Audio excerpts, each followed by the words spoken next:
Марк Аврелийн бясалгал номноос авах 10 хичээл. Бясалгал бол Ромын эзэн хаан Марк Аврелийн Стоикийн гүн ухаан түүнийг өөрийн амьдралд хэрэгжүүлэх талаар эргцүүлэн бичсэн ном юм а. Энэ ном нь түүхийн туршид асар их нөлөө үзүүлсэн бөгөөд өнөө хүртэл өргөнөөр уншиж судалж байна. Энэхүү видеогоор бид бясалгал номноос авах шилдэг 10 хичээлийг авч үзнэ.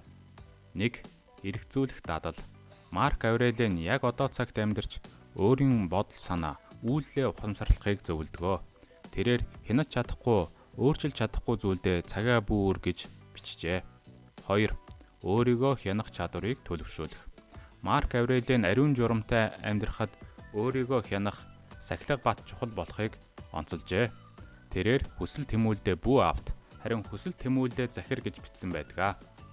3. Мэргэн ухааныг эрэлхийл. Марк Аврелийн мэргэн ухаан, мэдлэгийг эрэлхийлэх нь хувь хүний хөгжил, сэтгэл хангалуун амьдралд хүргэдэг гэж үзжээ.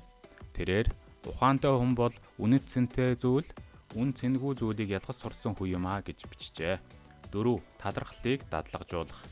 Марк Аврелийн талархлыг амьдралын эерэг үзэл бодлыг төлөвшүүлэх арга зам гэж үздэг. Тэрээр танд тохиолдсон жижиг зүйлсээс болоод өөрийн сэтгэлийг бүү зовоо, харин болж буй бүх зүйлд талархаж бай.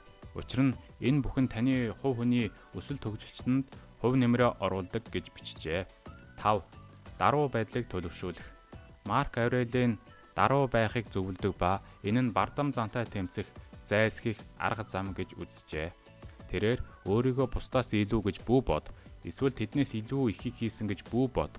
Бурхтын өмнө бид бүгд адил тэгш гэдгийг санаарай гэж бичсэн байдаг. 6. Зовлонг тэсэх. Марк Аврелийн зовлон бол амьдралын жам ёсны нэг хэсэг бөгөөд бид үүнийг өсч хөгжих, суралцах хэрэгсэл болгон хүлээн авах ёстой гэж үздэг. Тэрээр зовлонг бүү эсэргүүц. Учир нь бид зовлонгоос суралцах замаар хувь хүний тал дээрээ өсөн дэвждэг гэж бичжээ. 7. Өөрийн хяналтанд байгаа зүйлд анхаарлаа хандуул. Марк Аврелийн өөрийн хяналтанд байгаа зүйлд анхаарлаа төвлөрүүлж, өөрийн хяналтаас гадуур зүйлд эрч хүчээ өрөхгүй байхыг зөвлөдгөө. Тэрээр танаас үл хамаарах зүйлсийн талаар санаа бүү зов. Учир нь тэд зөвхөн танд стресс түгшүүрэл төрүүлэх болно гэж бичжээ. 8. Уучлалыг дадлагжуулах. Марк Аврелийн уучлалыг уур хилэн дургүйслээ тайлж илүү тайван амьдрах арга зам гэж үздэг. Тэрээр бусдын алдааг уучил, өс хонзонг бүү хадгал. Бид бүгдээрээ хүн бөгөөд алдаа гаргахад амархан гэдгийг санаарай гэж бичсэн байдаг. 9. Инэрэн нэгүсхийг төлөвшүүлэх нь. Марк Аврелийн бусдыг инэрэн нэгүсэх сэтгэлийг төлөвшүүлэх нь илүү буянтай амьдрах арга зам гэж үзжээ. Тэрээр бусдад ийдэг инэрэнгүү ханд.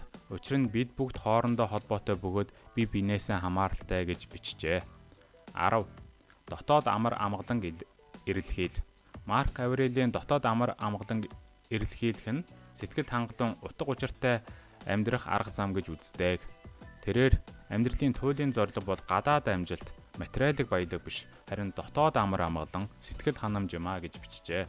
Ерөнхийдөө Марк Аврелийн бясалгал номноос ухамсар, өөрийгөө хянах чадвар, мэргэн ухаан, талархал, даруй байдал, зовлон зүдгүүрийг хүлээн зөвшөөрөх, өөрийн мэдлэлд байгаа зүйлд анхаарлаа төвлөрүүлэх, уучлах, инэрэн нэгүүлсэх, дотоод амар амгалан эрэлхийлэх замаар ариун журамтай амьдрах зэрэг сургамжуудыг авч болно. Энэхүү видеог дуустал нь үзсэнд баярлалаа. Хэрэв танд таалагдсан бол лайк, шеэр хийж манай сувгийг subscribe хийгээрэй. Дараагийн видеогоор уулзъя. Баяр таа.